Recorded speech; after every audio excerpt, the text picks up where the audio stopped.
Bonsoir à tous, bienvenue sur le plateau Equinox Soir, votre décryptage quotidien de l'actualité de lundi à vendredi, 19h-21h, 18h-20h, GMT. Au lendemain des toutes premières élections régionales prévues dimanche 6 décembre prochain, le dernier maillon pour le passage à la décentralisation, à savoir le conseil régional, se mettra en place avec deux visages selon que l'on se trouve dans la partie francophone ou que l'on est en zone anglophone. Dans les 8 régions francophones, le conseil régional, organe délibérant de la région, sera composé de 90 conseillers régionaux, à savoir des délégués des départements élus au suffrage universel indirect, ainsi que des représentants du commandement traditionnel élus par leurs pairs. Dans les régions anglophones bénéficiant d'un statut spécial conformément aux dispositions de l'article 62 de notre loi fondamentale, les régions du Nord-Ouest et du Sud-Ouest vont s'administrer librement par des organes élus, à savoir l'Assemblée régionale et le Conseil exécutif régional, et ce, dans les conditions fixées par la loi. L'Assemblée régionale, composée de 90 conseillers régionaux, issus de deux chambres, à savoir la House of Divisional Representative et la House of Chiefs. Il se pose donc, madame, monsieur, la question de savoir comment tout ceci va se mettre en musique, alors qu'il existera toujours le représentant de l'État dans chacune des régions du Cameroun. Madame, monsieur, tout à l'heure à 20h, c'est la grande édition d'information présentée par Cédric Noufélé. Tout de suite après, le débrief du journal et tout de suite, le fait du jour.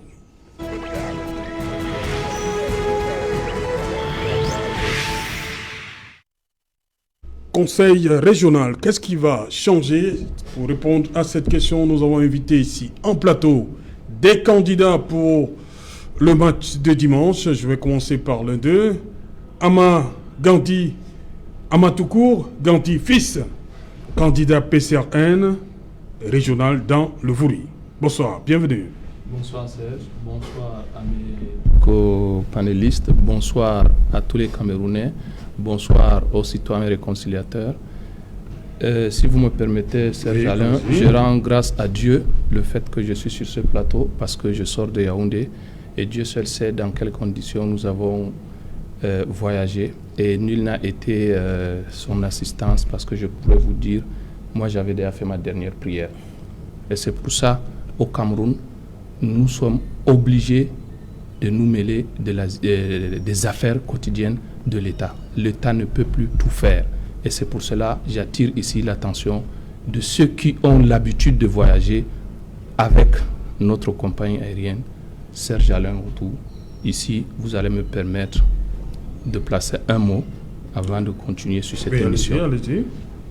Pour ceux qui ont emprunté Camelco ce jour de Yaoundé-Simalène à destination de Douala, ces voyageurs savent effectivement ce qu'on a vécu dans cet appareil.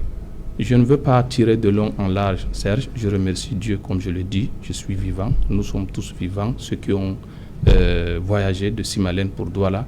Mais Serge Alain Rotou, il y en a tellement à faire dans notre pays. Et c'est pour ça que je profite également maintenant pour vous rejoindre avec cette thématique. Oui. Nous avons intérêt à participer à ces élections régionales. Parce que quand il s'agit de la vie des Camerounais, nous, notre créneau, nous avons placé l'humain au centre de notre préoccupation. Ici, il ne s'agit pas seulement du PCRN, il s'agit de tous les Camerounais. Même si vous êtes du RDPC, de l'UPC, de toutes les autres formations politiques, quand il s'agit des Camerounais, nous sommes d'abord Camerounais. Donc, M. Serge Alain Rotou, après avoir essayé de dire ce que moi j'ai vécu, il y a lieu là maintenant de tirer les sonnettes d'alarme à ceux qui ont la charge, la responsabilité de diriger les services publics de l'État, surtout les sociétés parapubliques de l'État.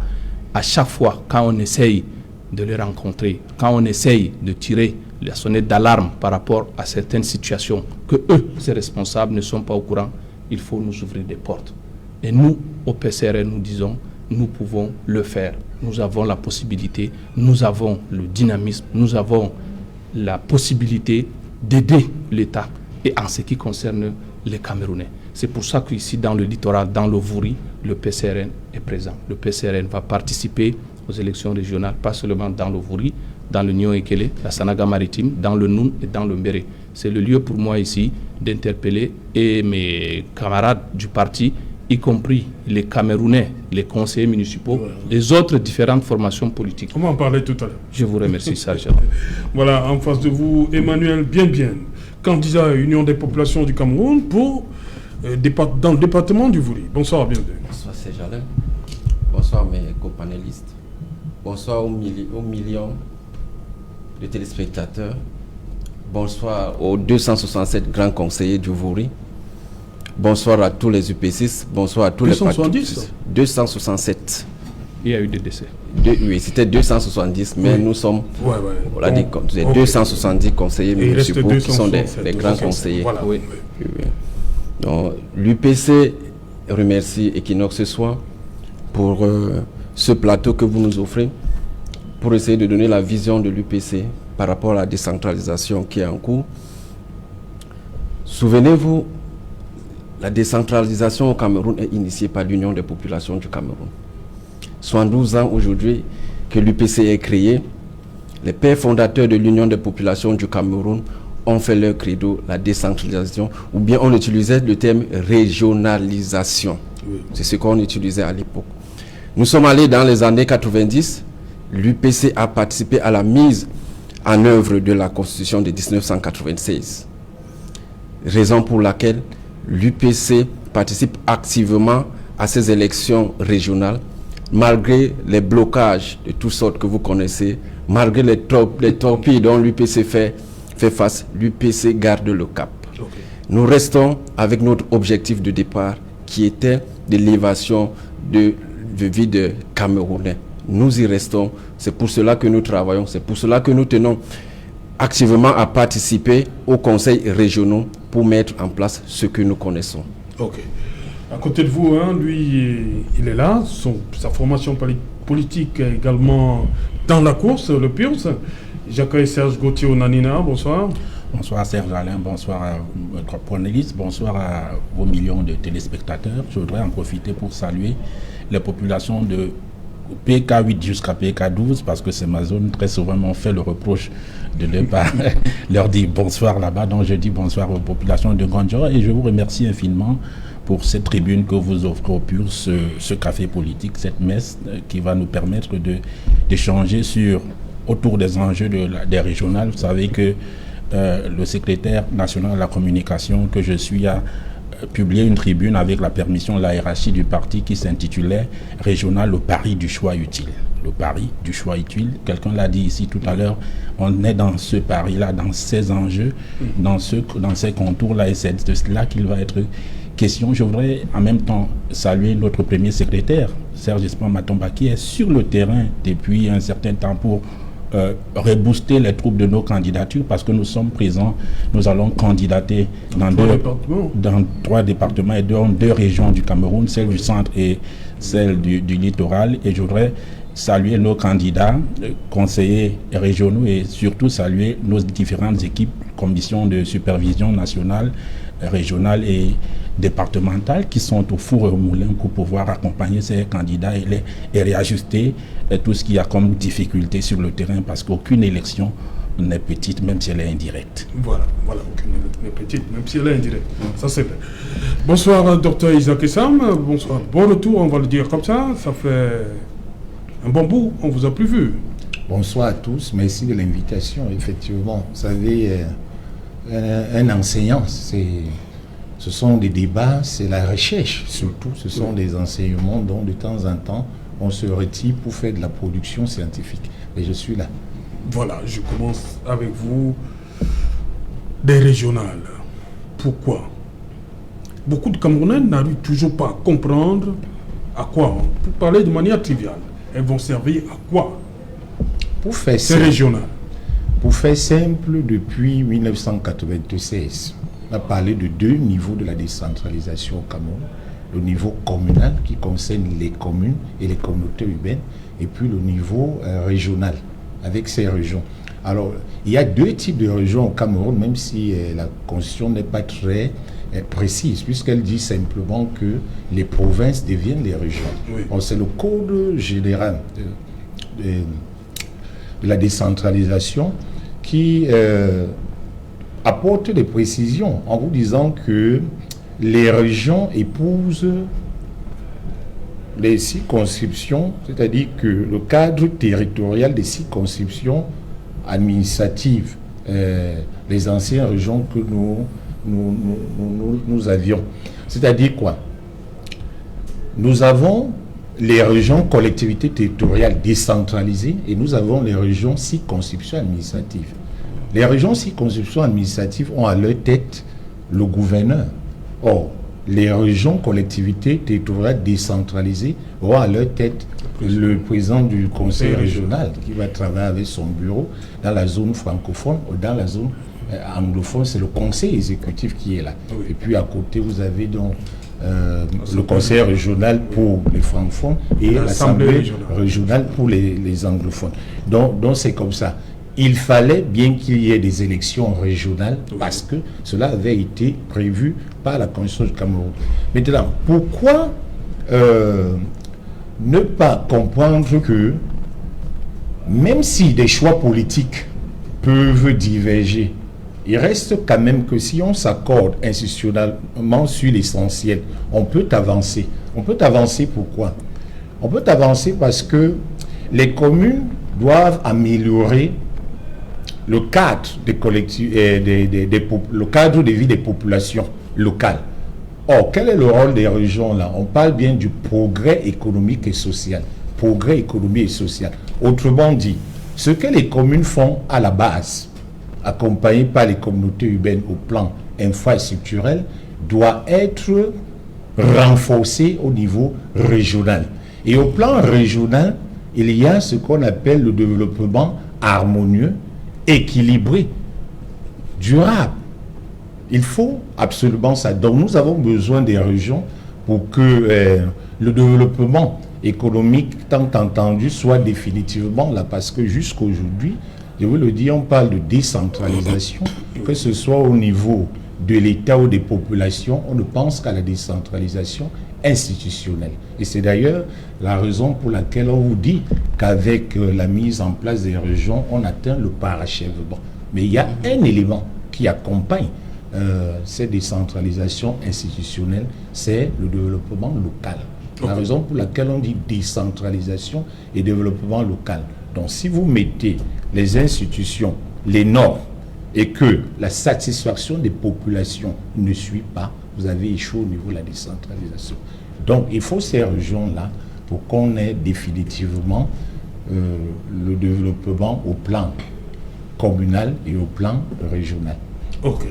Voilà, je commence par vous. Certains appellent ça une curiosité, hein, l'Union des populations du Cameroun, qui décide de se jeter à cette bataille, alors qu'on sait que le collège électoral est constitué de conseillers municipaux. L'Union des populations du Cameroun n'a pas d'élus sur l'ensemble du territoire. Pour ce qui concerne le département du Vouri, qu'est-ce qui vous amène dans ce jeu-là, l'Union des populations? Oui, merci Serge Alain.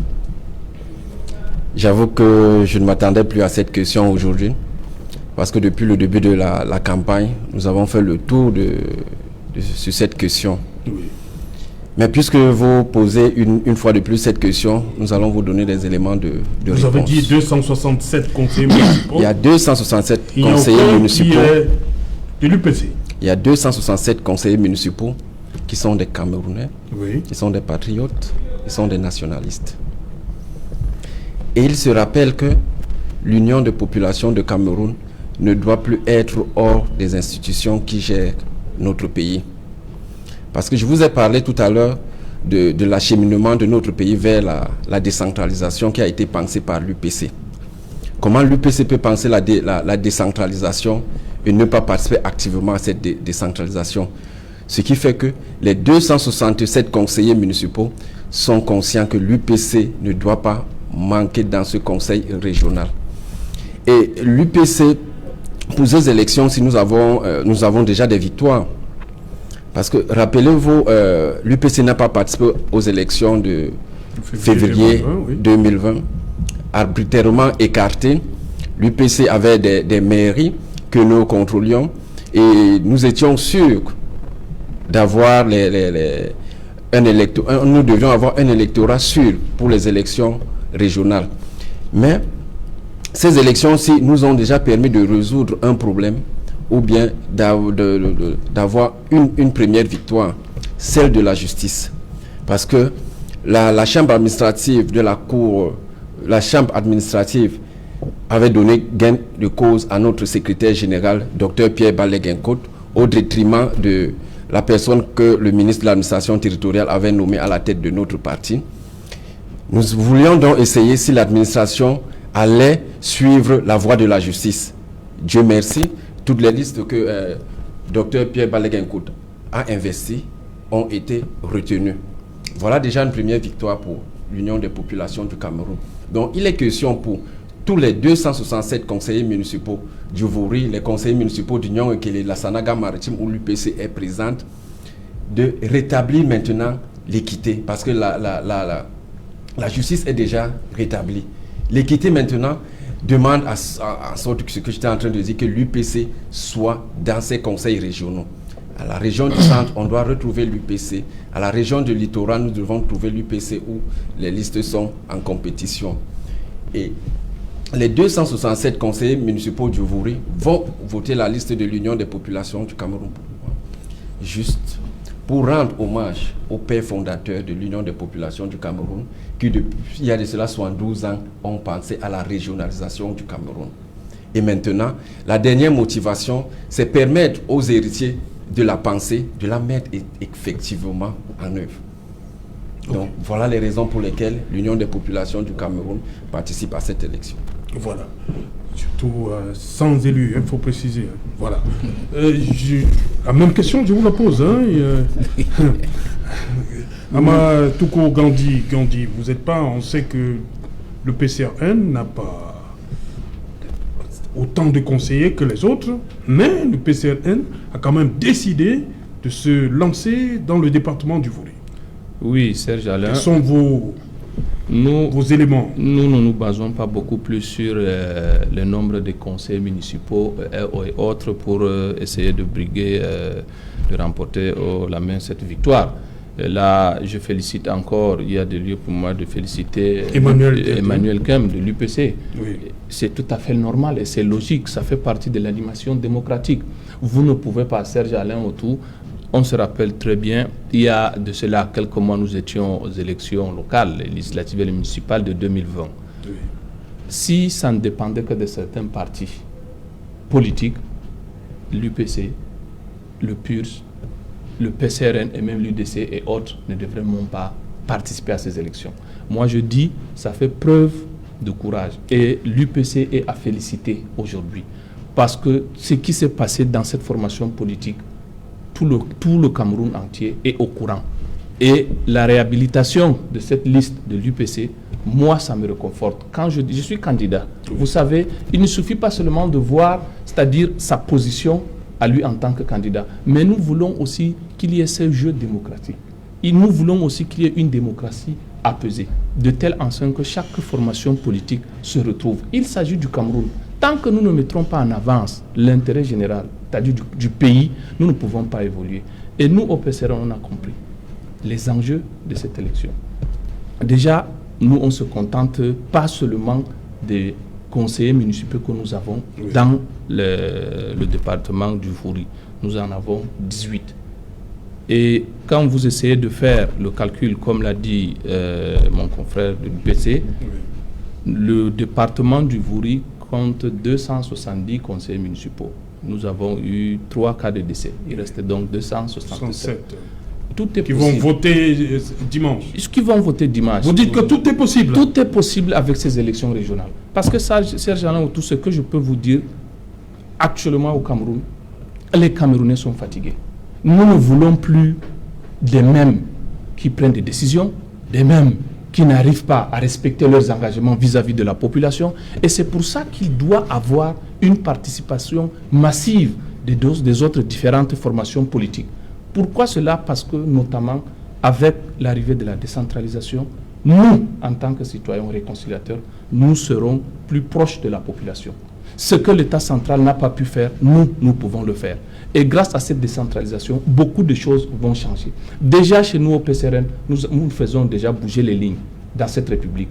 J'ai entendu dire un peu partout, non, vous n'avez que 5 députés. Non, ailleurs on nous a même dit que même un fou peut devenir député. Il faut qu'on cesse de marginaliser une formation politique comme la nôtre. Nous ne sommes plus à un niveau où on doit nous dire du n'importe quoi. Nous respectons la République, nous respectons les lois de ce pays. Maintenant, quand il s'agit de la décentralisation, le PCRN a l'obligation de participer. Au Cameroun, il y a 365 ou 8 partis politiques. Quand vous recensez les partis politiques qui sont vraiment actifs, je ne suis pas sûr, c'est au trop peut-être entre 18 et 20. Quand vous faites le statistique simple, c'est insignifiant par rapport au nombre que nous avons au niveau du MINAC. Maintenant, le fait que 6 ou 7 partis politiques se retrouvent dans une compétition comme les régionales, qui est un point décisif pour notre démocratie, il est hors de question de traiter certains partis politiques. Non, vous ne pouvez pas gagner. Non, non. Le jeu est démocratique. Ouvert à tout le monde. Et je suis convaincu, je reste convaincu, nous au PCRN, avec notre programme politique, avec notre projet de société, dans le Vouri, tout est possible, Serge Alain. Et même dans le Mbéré, tout est possible. C'est des humains.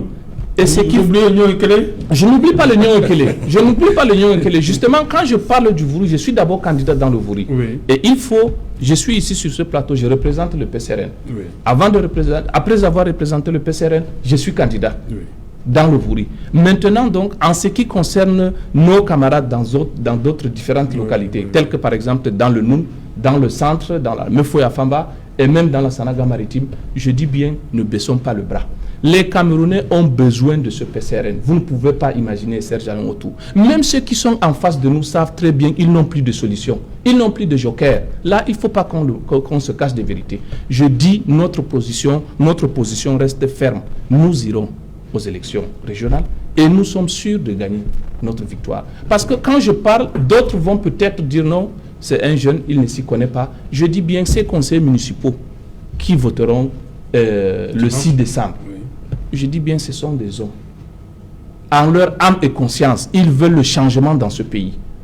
Nous sommes là depuis combien de temps? Depuis 1996 que les régionaux, la décentralisation devrait être effective. Où en sommes-nous aujourd'hui? Voici une occasion, une opportunité à saisir. Maintenant, ce n'est pas une affaire seulement de la population, mais en général, ceux qui vont nous voter ce samedi, ce sont des conseils municipaux. Nous, au PCRN, nous avons 18 conseils municipaux dans le Vouri. Et ce qui est sûr, nous aurons aussi le suffrage des autres conseils municipaux. Là, il faut se dire les vérités. Parce que tous les conseils municipaux qui sont, je ne peux pas citer le parti en question, eux-mêmes sont fatigués. Parce qu'ils savent qu'il n'y a plus de solution. Parce qu'ils savent là où ils se trouvent, c'est le dernier virage. Le seul parti qui rassure actuellement au Cameroun, qui a un bon projet de société et qui appelle à une adhésion massive, c'est le PCRN. Il ne faut pas qu'on le trompe. C'est un parti de l'avenir. Nous pouvons tout critiquer, tout ceci. Là, c'est autre chose. C'est normal, c'est la démocratie. Mais je dis, et je le répète sur votre plateau, je ne lance pas un défi. Mais je sais ce que je dis est vrai et sincère. Parce que nous, au PCRN, avec l'onction que le président national, l'honorable Cabral Libi, est venu ici le 21, lancer l'ouverture de campagne dans le Vouri, nous sommes rassurés. Et c'est la même chose. Vous avez suivi son déplacement, sa tournée de ce week-end à l'ouest. Je vous rassure, Serge Alain-Otou, nous ne sommes plus en mesure de distraire les Camerounais. Il faut que ces conseillers municipaux qui nous suivent ce soir prennent une décision ferme. C'est-à-dire, leur vote doit être un vote de sanction et non pour tel ou tel autre avantage. Il faut voir la population qui est en face de vous. Moi, je sais qu'une fois élu ici, dans le Vouri, nous allons transformer Douala, nous allons transformer la région, le département du Fourie, ainsi que dans le Nyong-Ekele, même dans la Sanaga maritime. Partout où le PCRN a des listes et partout où le PCRN aura des élus, les données vont changer. Déjà avec nos 5 députés à l'Assemblée nationale, Dieu merci, beaucoup de choses ont changé. Pour ceux qui suivent l'actualité, et avec nos maires, permettez-moi aussi de féliciter le maire des ECA. Vous voyez, quand on classe aujourd'hui les maires au Cameroun, Serge Alain Otou, je ne fais pas de l'amalgame, je ne connais pas ça. Et je suis sincère, et je sais que si on cite 5 maires aujourd'hui au Cameroun, sur les 360 que compte le Cameroun, le maire des ECA est à saluer. Et bientôt, vous serez surpris, il y a Konjok. C'est un défi pour nous, c'est un défi. Et nous sommes prêts à travailler pour ce Cameroun. Avec nos 5 députés et 7 mairies, nous allons travailler pour ce Cameroun. On commence à partir... Vous avez tablé sur combien de conseillers régionaux là? Ça, c'est beaucoup plus stratégique. Okay. Ce n'est pas le lieu pour indiquer nos stratégies. Merci beaucoup. Serge Gauthier Onanina, vous également, vous êtes, c'est-à-dire le PURS, hein, c'est 3 circonscriptions, il y a l'Nkam, le Baminobo et le Nyong-Ekele. Toujours le Nyong-Ekele. Puisqu'on parle des régionales, disons, parlons de 2 régions. Voilà, des régions, le centre et le littoral. Nous sommes allés vous n'avez pas peur que les autres ont beaucoup de conseillers municipaux? Je vais vous dire, je vous ai parlé de ma tribune, l'élection régionale, le pari du choix utile. Pourquoi le pari du choix utile, Serge? Parce que, voyez-vous, l'expert en décentralisation l'a peut-être dit, mais je vais le redire, depuis que le Cameroun existe et depuis l'avènement de la démocratie, nous nous sommes plaints de ce qu'il y avait une confiscation centralisée des pouvoirs. Que tout se décidait à Yaoundé, la salle de classe, la route, l'école, le pont, ainsi de suite. Tenez, moi j'habite Ngandja, c'est à PK12, c'est un conseiller municipal élu qui vient de faire en sorte que je ne fasse plus 10 à 13 minutes pour sortir de chez moi pour le goudron, où c'est à 1 km 200.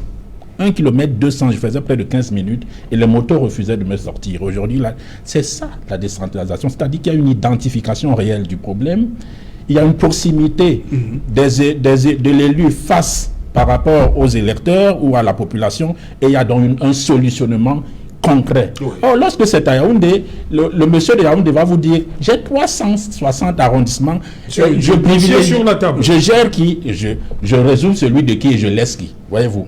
Voilà, c'est ça donc. Dans la décentralisation, nous sortons de cet état jacobin, cette centralisation, pour que les élus maintenant résolvent des problèmes directs parce qu'ils sont proches des communautés. Quand on a dit cela, on ajoute à cela que il est important également que, et nous savons que nous allons faire un carton dans ces élections. Pourquoi? Parce que beaucoup sont fatigués de ce qu'on appelle de l'influence des barons au bilan contestable et controversé, aux logiques aussi, qui sont très discutables. C'est ça dans le RDPC. Malheureusement, il n'est pas là, peut-être je ne devrais pas le citer, mais dans un parti... Nous les avons invités. Hein, voilà, dans un parti concurrent, celui qui est au pouvoir, il y a des frustrations à l'interne. C'est-à-dire que et l'argument et le nozo, la prise du nozo nous sert de déterminant important, d'indicateur réel. Pourquoi, pendant qu'il y a crise dans le nozo, très souvent, les interlocuteurs sont contestés, rejetés? C'est parce que la population ne se reconnaît plus en eux. Et c'est ce qui va se passer pendant ces élections régionales. Il y aura une sanction. Il y aura un vote sanction à l'endroit de beaucoup de barons qui sont là depuis de longue date, qui se sont encore battus à être investis et qui sont contestés par rapport à leur bilan. Il y a cette frustration. Il y a les maires, et moi je m'amuse, j'ai écouté citer le nom d'un maire. Il faut faire très attention avec la communication médiatique. Elle vend ce qu'on a envie de voir. Faites un effort de descendre sur le terrain. Moi je fais un pari avec vous. Je suis sûr que j'aurai quelques conseillers dans cette commune. Je vais vous expliquer pourquoi. Ça vous engage. Non, ça vous engage. Je suis d'accord. Ça vous engage. C'était une parenthèse. Et si c'est un défi, je suis prêt. Au PCRN, on n'a pas peur de défi. C'était une parenthèse. Okay. C'est pour vous dire qu'il y aura aussi le bilan des maires. Oui. Vous savez que déjà même dans les investitures, certains maires ont fait l'objet de contestations. Si on prend l'Ombam, il y a eu une contestation à Makenene. Un maire que la population n'a pas aimé. Et si la population est sortie au créneau, c'est parce qu'il y a certainement des conseillers municipaux qui ont pistonné. Ça veut dire déjà qu'à l'intérieur de l'appareil communal de cette commune, il y a un problème. Nous, on ne va pas avec... Nous n'avons pas une ambition démesurée ou très idéaliste en se disant on va gagner tout. Qu'est-ce qu'on fait simplement? On pense que pour que les régions soient pertinentes au Cameroun, il faut qu'on ait des régions colorées. Premier déterminant. Oui. Il ne faut pas seulement qu'elles soient colorées du point de vue de l'effectif. Il faut qu'elles soient colorées du point de vue de ceux qui décident. C'est-à-dire que dans l'exécutif, le bureau régional, la loi prévoit qu'il doit être coloré. Parce que si nous ne pouvons pas décider, les gens ne peuvent pas servir de contrepoids parce que tel est trésorier, commissaire au compte, secrétaire général adjoint, il dit non, vous oubliez mon département, ça va faire problème. Ça, c'est la première des choses. La deuxième des choses pour laquelle il faut aller dans ces régionales, c'est que Serge-Alain, le grand, vous savez, tout le monde se plaint de ce que la décentralisation n'est pas entière et totale. C'est notre point de vue au plus. Mais nous avons poussé la réflexion plus loin. Nous avons diagnostiqué la décentralisation. Nous avons pensé qu'il y a aussi une opportunité là-bas d'être des vecteurs de création de richesse et d'emploi. Par contre, comment les uns et les autres voient la décentralisation, Serge-Alain? C'est en termes de consommation et d'exécution de budget. C'est-à-dire que comme on dit qu'il faut 15% qui doivent être reversés soit aux communes, soit aux régions, tout le monde veut être gestionnaire de budget. Je vais donc vous expliquer en quoi ce n'est pas pertinent. Parce que la plupart de ces budgets qui seront rétrocédés vont aider à construire des infrastructures. L'école, la route, l'hôpital, le pont et dans une certaine mesure l'eau et l'électricité. Évacuons l'eau et l'électricité parce que c'est un emploi direct. On peut toujours rester avec. Serge-Alain, vous ne pouvez envoyer votre enfant à l'école. Vous ne pouvez voyager, et ça c'est la route. Vous ne pouvez vous faire soigner que parce que vous avez un emploi. Vous comprenez? Donc l'infrastructure peut exister. Elle peut être omniprésente, mais la population va continuer à souffrir. C'est pour cela que la décentralisation doit dépasser la consommation et l'exécution de budget. Pour que ceux qui sont là aient la capacité d'inventer. Inventer de la ressource, inventer de l'emploi, inventer de la richesse. Et nous formons nos conseillers pour ça, à la maturation des projets, au plaidoyer à mener, à la capacité à aller trouver des investissements. Ça, c'est un cas pratique. Un autre cas pratique. Les régions ont la capacité de coordonner au niveau régional, c'est-à-dire il y a des départements, il y a plusieurs communes. Quelle est leur puissance? Je prends donc un cas pratique que vous allez vivre. Pour aller de Mbam pour Douala, il vous faut partir, moi qui suis par exemple originaire de Bokito, il me faut partir d'abord de Bokito pour Bafia. 25 km, vous y avez été, de Bafia pour Yaoundé, environ 130 ou 120 km, et puis de Yaoundé pour Douala. Vous voyez tout le temps que ça me prend dans une région dans laquelle il y aura un lobbying fort. Des conseillers municipaux, régionaux, dynamiques. On vous démontrerait que le monsieur, si tous les départements s'accordent avec le budget, puisqu'il faut suffisamment de ressources, on va créer une route régionale. À partir de Boumbébel, on passe par Bodmakar, on sort directement par Ombessao Bokito. Vous voyez qu'on a contourné Yaoundé, on a contourné Bafia et le monsieur a fait moins d'1h30 à partir de Boumbébel. Vous comprenez? Et ça permet également une évacuation rapide. Mais une commune seule ne peut pas le faire. C'est pour ça que dans les régions dont il y a une synergie de ressources, on doit réfléchir ensemble en termes de mobilisation et de mise en commun des ressources financières. Le foncier. Comment on va faire une agriculture? Parce que tout le monde dit oui, il nous faut avoir la richesse. Comment on va faire une agriculture si nous ne mettons pas ensemble notre foncier? Nos terres qui sont limitrophes en se disant nous avons 50 hectares ici, plus de 50 hectares des autres, mettons notre argent. Voilà comment nous voyons la région. Et c'est ça, ce sont ces idées que nous allons vendre aux puces. Nous leur disons, ce n'est pas le choix, les logiques de discipline des appareils. Parce que si vous allez dans les logiques de discipline des appareils, vous aurez les mêmes barons qui vont vous produire les mêmes effets. Ayez un conseil régional dans lequel il y a dynamisme, contradiction, débat. Et lorsqu'il y a débat, les gens eux-mêmes seront face à la réalité et seront obligés de faire le choix utile. Mais ce choix utile commence d'abord par le vote de nos conseillers. Nous misons dans chacune des communes à 25%. Et nous disons, sur le jeu des proportionnels, là où nous sommes, dans un face-à-face de 2 engagements, nous avons un pari de 50-50, mais là où nous sommes 3 ou 4, nous sommes dans la proportionnelle. Et c'est ce jeu de proportionnel. C'est une technique simple. On joue sur les frustrés, les indécis et ceux qui sont conscients. Ok. Docteur Isaac Essam, vous avez suivi les partis qui seront en liste pour dimanche. Les jeux restent ouverts. Il peut y avoir des surprises Pas dimanche. vraiment, moi je ne le pense pas. Vous ne croyez pas? Oui, il faut faire une différence entre le scrutin direct, s'adresser directement aux populations, avec le scrutin indirect. En fait, ceux qui ont remporté les élections municipales ont déjà remporté les élections régionales. Dans le cas d'Esprit, ça marche comme ça. Pourquoi? Parce que quand Mais ils semblent tous d'accord, ils disent que les choses peuvent Oui, mais ce sont des acteurs politiques, c'est normal. Sauf que la réalité est là. Oui. Vous savez, le discours La politique discipline est va... vrai, mais c'est cela, les faits sont là. Et il me souvient encore, une fois, je disais que, par exemple, la liste qu'on avait proposée dans le cadre de l'exécutif du maire de la ville de Douala ici, allait passer. On m'a dit non, mais c'est passé, ça marche comme ça. Pourquoi? Parce que les calculs sont faits avant, pas après ou en cours. Ça se fait avant. On fait des calculs, vous êtes quand même dans des appareils politiques organisés et disciplinés. Vous ne voyez pas quand même ceux qui détiennent le titre politique au Cameroun basculer pour donner des, je ne sais pas moi, des biscuits aux autres. Ça ne se passe pas comme ça.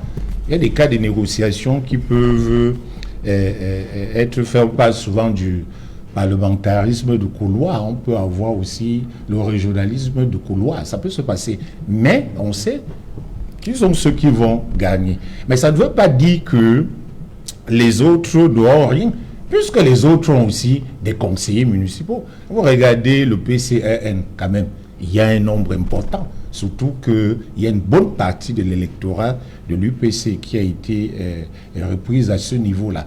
Et donc, si vous regardez le PUS, bon, le PUS s'est toujours battu, puisqu'on a vu depuis... l'UPC compte sur son électorat qui aurait basculé pendant les législatives.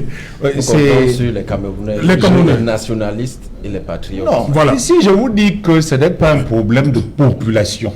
Oui. Vous avez déjà les collèges électoraux, c'est-à-dire les conseillers. Oui, ces conseillers, on parlait de ces conseillers. Je parlais par exemple du Voureux de 267. Pas du tout, puisque au niveau de la proximité, nous sommes en campagne, n'oubliez pas. Ça, c'est la période de campagne. Oui. Et donc, les acteurs politiques, vous voyez, les acteurs politiques qui sont là se rapprochent de ces conseillers municipaux. Et bien souvent, dans l'état-major des partis, on sait comment c'est organisé. Vous voyez, c'est organisé, donc je ne vois pas, surtout que le grand enjeu est politique, hein, n'oubliez pas. C'est un problème de positionnement au sein des appareils politiques. C'est-à-dire, vous voyez quel parti en train de laisser ceux qui se sont mouillés le maillot pendant longtemps pour porter les autres au poste de pouvoir. Quand leur tour arrive, on parle de basculement. Non, il y a des gens qui ont été choisis pour représenter ces différents partis et en fonction de leur poids politique. Ok. C'est un problème de poids politique. On verra ce qui va se passer. Oui, Serge Gauthier, vous voulez réagir? Quand j'écoute le docteur Essam, je comprends qu'il est vraiment un enseignant. C'est-à-dire qu'il est resté purement dans la salle de classe ou l'amphithéâtre. Maintenant, le politicien vous parle et vous dit, dans une commune X ou Y donnée, il y a une élite qui vient d'être investie par son parti politique, mais qui a un bilan chaotique, bien qu'ayant occupé des positions de pouvoir administratives et politiques importantes. Ce que les conseillers municipaux de cette localité, X ou Y, et je vous parle de cas de terrain que je ne vais pas citer pour ne pas trahir le secret, refuseront de le voter. Parce qu'il a un bilan, il occupe les positions de pouvoir depuis 15 ans, il n'a rien fait pour sa localité. Vous comprenez? Ça, c'est concret, d'un. De deux, stratégie de campagne. C'est comme quand vous voulez séduire les gens. Vous faites une bonne campagne. C'est pour ça que la campagne de proximité est une nouvelle technique, une stratégie. Pourquoi elle est une nouvelle technique? Parce que, je vous prends un cas, lorsque vous faites des débats de groupe, des discussions de groupe, à chaque fois que vous allez, il y a toujours des adversaires qui dénaturent, déconstruisent et déstructurent votre discours. Qu'est-ce qu'il faut faire? Il faut procéder de deux façons. La première façon, c'est de toucher individuellement les gens en ayant identifié les frustrés.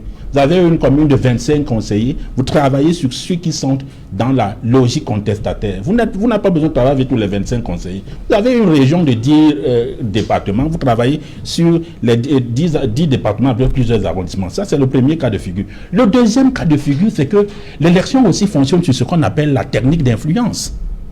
Ça veut dire quoi? Ça veut dire que si je veux accéder à vous, docteur Essam, et que je sais que vous êtes quelqu'un qui de temps en temps est dynamique, qui n'est pas figé dans ses logiques, j'utilise quelqu'un qui a accès à vous, votre frère, votre cousin, votre ami, qui peut vous influencer par rapport à la bonne idée, à la bonne image que j'ai. C'est aussi ça. Vous avez parlé d'indirect, en précisant. C'est ça la campagne indirecte. C'est-à-dire qu'on touche des individus qui peuvent facilement faire basculer votre façon de voir parce qu'ils me connaissent bien, ils savent quelle est mon offre politique. Et de quoi parlez-vous exactement? Je ne comprends pas. Vous êtes en train de nous dire que, par exemple, les électeurs du RDPC, donc les conseillers municipaux du RDPC, sous prétexte que tel n'a pas un bon bilan, vont aller chercher ailleurs. Non, même s'il change de candidat, ça sera toujours au sein du parti. Voilà, on va revenir, c'est promis, on va revenir, c'est l'heure du journal. Bonsoir Cédric, au menu ce soir. Bonsoir Sajalan, bonsoir aux invités. Ce soir, nous parlerons du cri de détresse des malades atteints d'insuffisance rénale. Plus de 15 d'entre eux sont morts en l'espace de quelques mois à Berthois, faute de matériel médical pour effectuer la séance de dialyse, l'agonie lente dans l'indifférence totale et la situation s'empire à tel point que d'autres malades manifestent depuis plusieurs jours à l'hôpital régional de Marois pour dénoncer le même problème. Comment en est-on arrivé là? Enquête à suivre dans le journal de 20h. Et en ce jour où le monde célèbre la lutte contre la pandémie du VIH-Sida, le Cameroun enregistre près de 35 000 nouvelles infections et où se trouve l'élaboration de la stratégie nationale de lutte contre cette pandémie sur le territoire du Cameroun. De nombreuses incohérences inquiètent la société civile. On fait le point dans le journal de 20h. Nous irons à l'international pour évoquer cette guerre au Tigré en Éthiopie, là où les deux camps revendiquent la victoire et le bilan humanitaire est de plus en plus inquiétant. Nous en parlerons dans quelques instants. C'est Jalan. Voilà, madame, monsieur, c'est donc la fin de cette première partie Equinox Soir. On se retrouve après le 20h de Cédric Nouffelé pour Equinox Soir, deuxième partie. Ce sera le temps du débrief, madame, monsieur, dans quelques minutes, dont le 20h de Cédric. Mais avant cela, une page de publicité.